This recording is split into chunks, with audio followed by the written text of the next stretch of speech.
নমস্কার বন্ধুরা, আমি মল্লিকা চলে আসলাম একটি রেসিপি নিয়ে, পাটিসাপটা পিঠে। চলুন শুরু করি।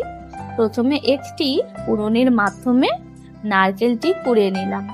সব নারকেল কোড়া হলে সেটাতে বেশ কিছুটা চিনি দিয়ে ভালো করে মাখিয়ে 5 মিনিট রেস্টে রাখলাম। এবার পাটিসাপটার ব্যাটারটি বানিয়ে নিই।